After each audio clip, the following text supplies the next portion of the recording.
reka twongere tubahe ikaze bakunzi ba Kigali Real News. Mwaramutse neza nanone.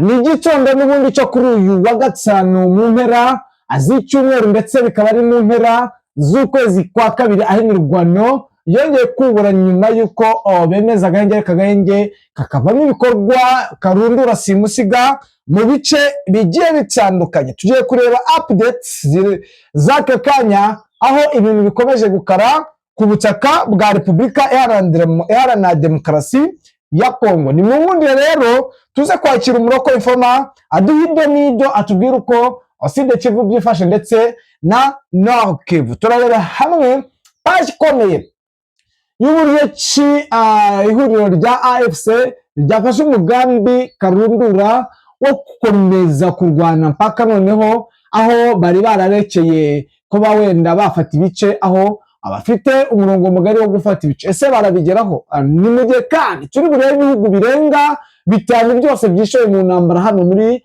Repubulika ya Demokarasi ya Kongo mu kuza gufasha ihuriro rya FARDC kuba ryavana ihuriro rya AFC M23 muri ibi bice n'ubundi bafashe. Ngo nyuma y'uko n'ubundi ihuriro rya AFC rimaze kwiyubaka mu rwego rwa politike, barashaka kuhabambura mu bice byose bagiye bafata. Ese niki aba AFC bari gukora, niki bari gutangaza? Ibyo byose uraza kubyumva akantu ku kandi. Nkundira rero mbanze mushimire wahisemo kubana natwe. Ikindi kandi nawe kitwumva bwa mbere munsi ya video ukande kuri subscribe, ntibagirwe gukora like, share, bityo nawe wongere mu muryango mugari wabamo kumva makuru acukumbuye kandi yizewe. Wowe mushyashya nje uri kumva ukunda kubagezaho ibiganiro bidaniye Habumugisha, ni mu gihe kandi umuroko wacu informa yitwa Bizima aba muri biriya bice n'ubundi by'uburasirazuba bwa Repubulika Iharanira Demokarasi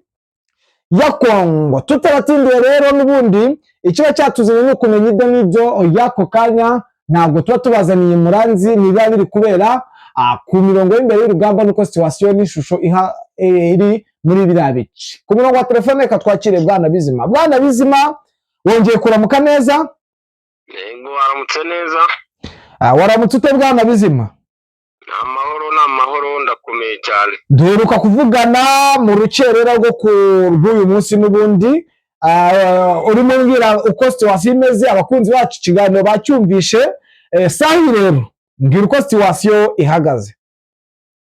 Reka nse naho nerekeza muri Sud Kivu cyane, kuko naho ubona ko tujya dusa naho tuhanyura gakeya muri iyi minsi bitewe n'imirwano yariri muri Nord Kivu cyane, hasaga n'ahibandwa buri munsi. Ariko burya nepfo mu majyepfo naho ntabwo byoroshye, kuko hari ibiri kugaragara nk'impinduka nyinshi cyane bijyanye n'ibikorwa n'ibitendo bikomeye kuri M23 twirwanaho nabo barimo gusa naho bandika amateka muri kara gace, kuko ubu n'ubundi imirwano igikomeje cyane mu duce dutandukanye. Bivuga ko aho igihugu cy'u Burundi gisa naho kigaragarije ko muri iriya ntambara cyabaye nk'aho ibintu cyasezeranye na FARDC bitabaye nk'aho byuzura 100% bijyanye n'uko intego yari afite z'uko agomba kwigarura turiya duce twose ndetse Minembwe agakomeza ku buryo byamuha no kugera i Bukavu nk'amasezerano afitanye na Kisegeti.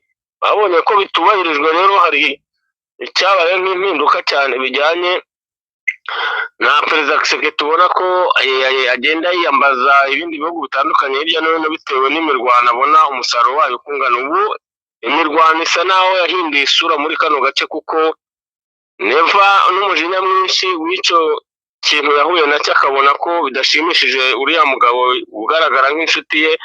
Ubu arimo aragaba ibitero ndetse yongeraho n'ingabo nyinshi zambuka Bubira ku buryo burenze, ubona ko asa naho yongeye kubura imirwano isa n'ikomeye muri cya gice cya Minembwe. Ariko ntabwo afite amakuru asa n'ahagije neza y'uburyo M23 yiyubatse na twirwanaho muri kara gace, kuko ubu yafashe umwanzuro ukomeye nk'uko ubona yubuye ibitero mu duce twose kwa Nord Kivu na Sud Kivu, kandi ubona ko byahinduye imirwano nk'uko yari isanzwe iri. Biravuga ko ejo munsi ndetse n'iki gitondo cy'uyu munsi imirwano n'ubundi yari iri muri aka gace ka Mukoko na Karingi yabereyemo imirwano ihambaye cyane gicamunsi ndetse n'iki gitondo ibyukiyeyo, vuga ko hamaze gufatirwa ingabo nyinshi cyane z'abarundi ndetse zifashwe matekwa, bivugwa ko harimo na koroneri waje aje gusimbura koroneri Minani wari usanzwe n'ubundi yarafashwe n'umutwe wa 23 muri kano gace. Ubu biravugwa ko uwo koroneri wundi nawe yabashije gufatirwa ndetse n'abasirikare benshi bari hejuru ya 50 n'ahantu barasiwe Karingire n'ibitero bagabye ubwabo mu buryo bwari nk'ihuriro rya benshi cyane ko cyari igitero cya simusiga. Ariko ubu tuvugana imirwano uburyo ihagaze muri aka gace, urabona ko ari ibintu bidasanzwe cyane bitewe n'ibikoresho byahafatiwe, imbunda ziremereye cyane za tirari za tawe n'abasirikare b'u Burundi bari muri aka gace. Ubona ko bari banihariye iki gitero cyane kuko nibo bari bagize nka 80% y'izindi ngabo zarimo, ariko bigaragara ko ahantu batakarije cyane ndetse babaye nk'abakubiswe n'inkuba bijyanye n'ibitero bya 23 na twirwaneho babagabyeho. Aka gace kandi kavugwa ni ibibogobogo, bivugwa ko 23 isa naho ariho ishyize icyerekezo ku buryo bukomeye cyane, ubona ko bashaka kwatsimburiza ingabo z'u Burundi zari zafite ibirindiro, kandi ubona ko ari byo byari bisa naho bikavarinze kiriya gice cya Baraka, ku buryo kuva Baraka uhagera mu buryo bwo kuhageza ibikoresho n'ingabo byaboroheraga. Rero M23 mu buryo bwo kubaca intege bihagije yafashe umwanzuro y'uko mu minota rwose n'amasaha ushobora gusanga ibibogobogo yose basa naho bayigaruriye, kandi ikaba ari n'intsinzi kuri bo cyane mu buryo bwo kugenzura Baraka ndetse no kuba bayinjirira mu buryo bworoshye, kandi ubona ko kari agace ka Baraka kari gasa naho ari umutima w'iki gice. Yes, bana bizima, mbere yuko tujyana mu yandi maxe, biravuga ko kugaba ibitero ari amahitamo mabi ku butegetsi bw'Kinshasa kuri AFC. Nkundira rero mbanze turebere hamwe uko igitero cya drone cyagabawe n'ingabo za Congo cyahitanye uwari umuvugizi wa AFC Lieutenant Colonel Wiringoma, cyahinduye imiterere y'intambara mu burasirazuba bwa Congo. Ubutumwa Alliance Fleuve Congo niri yatanze ishinja leta ya Congo guhitamo intambara aho gushyigikira cyangwa gushyira imbere amahoro. Inyandiko yiswe gukandagira agahenge k'imirwano, abenshi bavuze ngo ni ukuviola kugambanira amahoro, yanyujijwe ku rukuta rwa X rw'iryo Alliance Fleuve Congo niri. AFC M23 ishinja leta ya Congo kurenga inkombe, igakandagira agahenge k'imirwano no gushyira mu bibazo inzira y'amahoro buri muturage wa Congo yari ategereje. Ntabwo n'umuturage wa Congo n'isi yose yari itegereje aka gahenge. Muri iyo nyandiko hari aho bagize bati buri gitero kigabwe mu kwica ibyo biyemeje ni ukuva mu masezerano. Buri gitero cy'indege gishyira kure inzira yo gukemura ibibazo mu nzira ya politiki. Gufata ahandi hantu mu ngufu za gisirikare bisenya icyizere cyari cyorohereye. AFC M23 ivuga ko amasezerano yasinywe iduha atari inyandiko zisanzwe za diplomasi, ahubwo harimo kwiyemeza no kugarura icyizere, hakabaho gusezeranya abanyekongo n'umuryango mpuzamahanga. Iryo sezerano ngo ryahungabanyijwe no guhitamo gukoresha uburemere bw'intwaro. AFC M23 guhitamo ibitero, ubutegetsi bwa Kinshasa bwahisemo inzira mbi, inzira yo kugaba ibitero simusiga kuri Alliance Fleuve Congo niri Mouvement de 23 Mars. Iyo nyandiko ivuga ko ibyo Congo irimo gukora ari ukubona ko kutarwana ari intege nke. AFC ivuga ko igishyigikiye iyubahirizwa ry'agahenge k'imirwano no kubahiriza inshingano buri wese yiyemeje mu masezerano yasinyiwe i Doha. Igitero cya drone cyahitanye Lt Colonel Uwiringoma cyakurikiwe n'intambara ikaze, nubwo ubutumwa bw'igisirikare cya Congo FARDC butamaze umwanya ku rukuta rwa X. Icyo gisirikare kigambye ko igitero cyakozwe neza cyishe Lt Colonel Uwiringoma. Uruhande rwa AFC ntabwo mu buryo bweruye rwemeza urupfu rwa Uwiringoma, cyakora mu butumwa butandukanye abayobozi b'iri huriro bagiye bagaragaza ko igitero cya drone cyishe abantu babo. Mu butumwa budatomora ku bijyanye n'urupfu rw'umuvugizi w'igisirikare cya AFC M23 Lt Colonel Uwiringoma, umuhuzabikorwa wungirije w'iri huriro akaba na perezida wa M23 Perezida Bisimwa yatangaje ko urugamba rw'impinduramatwara igihe cyose rugira intwari zimena amaraso zikitangira kubohora igihugu. Ni ubutumwa Bertrand Bisimwa yatangarije ku rubuga nkoranyambaga rwa X mu gitondo cyo kuwa gatanu tariki ya 25 Gashyantare 2023, nyuma y'umunsi umwe havuzwe urupfu ni ku gitondo cyo kuwa gatatu, sorry muranyihanganira, ku rupfu rwa Lt Colonel Uwiringoma. Bertrand Bisimwa yaragize ati impinduramatwara igerwaho n'intwari igihe cyose zitanga ubuzima bwazo zitizigama kugira ngo zibohore igihugu, ziharanira ahazaza heza habereye abazabakomokaho. Umusingi wa leta irinda abaturage bayo nta vangura. Ibiro ntaramakuru Reuters bivuga ko kiriya gitero cyaguyemo abantu 9 barimo Lt Colonel Uwiringoma, bikavuga ko amakuru yemejwe n'abantu bo muri AFC batashatse ko amazina yabo ajya ahagaragara, ndetse na bamwe mu ngabo za leta ya Congo. Undercover wanjye mu makuru yizewe dufite njyewe ubwanjye anyemeza ko Lt Colonel Uwiringoma yapfuye muri kiriya gitero. Tumwe mu duce ingabo za leta zifatanyije na Wazalendo zari zafashe muri Masisi muri Kivu ya ruguru twongeye gusubira mu maboko ya AFC,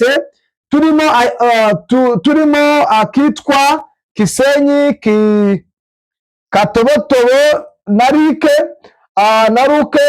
Imirwano ikomeye magingaya irimo kubera ahitwa Kasinga ndetse na Mahanga, nk'uko byemezwa na bamwe mu bakurikirana ibibera muri Congo, ndetse n'abandakava banjye, ndetse na nk'uko waranyohereje message. Nyuma yo gufata uduce muri Masisi, abarwanyi ba AFC bakoranye inama n'abaturage bababwira ko mu gihe igitero bazasubira mu mitungo yabo kandi ko batazongera guhunga. Ibi ni ibikomeje kugenda biba. Bwana Bizima, watujyana ku yandi Max ukatubwira uko situation ihagaze? Yego, narava muri Sud Kivu nuko amakuru ahari hano wa Uvira ari uko leta y'u Burundi ubona ko yashyizeho ingamba zidasanzwe mu buryo bwo kutavirira iki gice, ubona ko na n'ubu bikirya mu mutwe cyane. Bivuga ko muri kwamburwa ingabo nyinshi cyane ku buryo ubona ko aho ubona ko FARDC isa naho ahantu isa naho imbaraga nyinshi itakizishyize cyane kuri ubu bufatanye bwariho n'u Burundi muri kano gace mu mirwano yaberaga ahangaha. Urabona ko Neva asa naho yabisigaranye wenyine mu buryo ubona ko ashaka kubyitaho akareba ko hari icyahinduka. Rero ariyo mpamvu hateganywa ko hashobora kuba ibitero bidasanzwe cyane muri iyi minsi, ariko ubona ko iyi ntambara yabaye nk'aho yivanze, kuko hano harimo haragaragara ko izi drone ziri gukoreshwa ahangaha ari iz'igihugu cyo muri Angola. Ubona ko rero habaye nk'aho imirwano yo ku butaka isa naho yose yahariwe Neva, ku buryo bushoboka nk'aho ari agace babaye nk'aho birangagiza bakamusiga mu biganza. Rero urabona ko yabishyizemo intege cyane kuko bivuga ko ari abasirikare muri Uvira bashya bamaze kwinjiramo baturutse i Burundi barenga 600, ubona ko ari ikintu kidasanzwe ashobora kuba ashaka kugira impinduka zibaho muri kano gace ka Minembwe kari gasa naho kari kamaze iminsi imirwano ubona ko igenza gakeya. Reka tujye mu gice cya Nord Kivu muri izi nce n'ubundi za Gatoyi aho M23 imaze iminsi isa naho iri ku ntsinzi yo kwigarura uduce twinshi cyane twose twagenzurwaga na FDLR muri aka gace. Ubona ko FDLR iri hano rwose yabaye nkaho uburyo yari ije n'uburyo bayihindukanye ari ibintu bitunguye, ariko bivugwa ko hari gutegurwa indi force ishobora kuza hano kandi nini cyane iri mu ngabo zigera hafi mu 1000 ya FDLR iri muri za ping, ubona ko yoroganijwe kandi ari ibintu binini cyane bamaze gutegura yuko ngo bashobora kuba barashaka kuyihindurira izina ku buryo iyo force itazaza yitwa FDLR, bashobora kwishakira irindi zina ritaratangazwa, ariko ubona ko ari force yahawe nkaho uburenganzira bwose muri FARDC mu ngabo ndetse n'amabwiriza na komande byose bizajya bituruka muri FARDC. Rero ubona ko byanze bikunze ari iki gice bashaka gusa naho bashyiramo imbaraga ku buryo bushoboka bitewe n'abacancuro n'izi ngabo z'ibindi bihugu ziri muri utu duce. Ubona ko bashaka ko iyo force nshyashya yubatswe yarigizwe na FDL na Wazalendo ndetse bagize ihuriro rimwe yuko bashaka ko ariyo izasa naho ifasha izo ngabo mu buryo bwo kubayobora ku butaka buce bazi cyane kuko kana gace babayemo kandi bamazemo imyaka myinshi.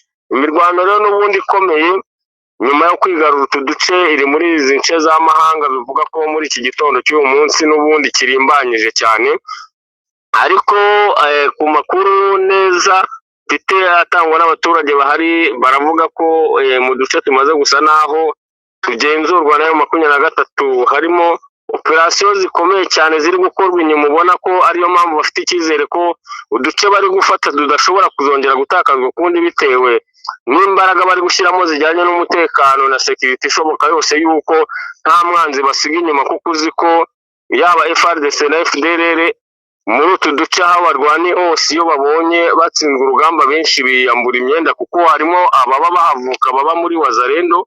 Rero ubu operasiyo ziri gukorwa inyuma zikorwa n'ingabo ndetse n'abakada baba hariya abaye 23 nuko hari kuba ikintu cya research cyo gushakisha umuntu wese ubaho waba arakoreye mu mutwe uwo ari wo wose wa gisirikare witwara gisirikare muri iki gihugu, ko bari kumushakisha uruhindo mu gace kose yaba arimo. Rero ni imirwano ubona ko ishaka gusiga umutekano mu gice kibagenzura bidasubirwaho nk'uko byari bisanzwe, kandi ubona bahinduye amatwara mu buryo butandukanye n'ubwo ari buriho byo kuba hari ripoti zakwizana cyangwa se abafatirwa ku rugamba. Uzi ko byari byoroshye cyane kuba bakwigishwa bagasubizwa mu mirimo ndetse utanabishoboye agataha, ariko hari ingamba nshya bijyanye n'uburyo bw'ubutasi bukoreshwa cyane muri aka gace kuri FDLR. Ubona ko nta cyizere na kimwe bakongera kugirira ingabo iyo ari yose cyangwa umuturage wese uturutse kuri wa ruhande wigeze akorera iriya mitwe yose yitwara gisirikare muri kiriya gihugu. Urabona ko rero hari umutekano muri aka gace usa naho usesuye cyane mu duce basa naho bari kugenzura ubu ngubu, ubona ko impinduka ziriho cyane bitandukanye n'imirwanire n'uburyo bitwaraga muri diplomasi mu baturage no mu buzima busanzwe. Rero urabona ko 23 ubu imaze gusa naho muri aka gace imirwano yayirimbanyije n'imbaraga nyinshi, ubona ko hari n'utundi duce bari bwigarurire twinshi cyane dutandukanye bitewe n'umuvuduko bafite, kandi ubona ko FDLR muri kano gace isa naho yahungabanye mu mirwanire, ubona ko iri kurwana ivamo cyane byihuse ku buryo nta hantu bashobora guhangana byibuze igihe cy'amasaha 3 cyangwa 4 nk'uko byari bisanzwe. Yes, Bwana Bizima areka adusoreze ngaha kugira ngo n'ubundi ukomeze ukurikirana amakuru update zo nakagaruka.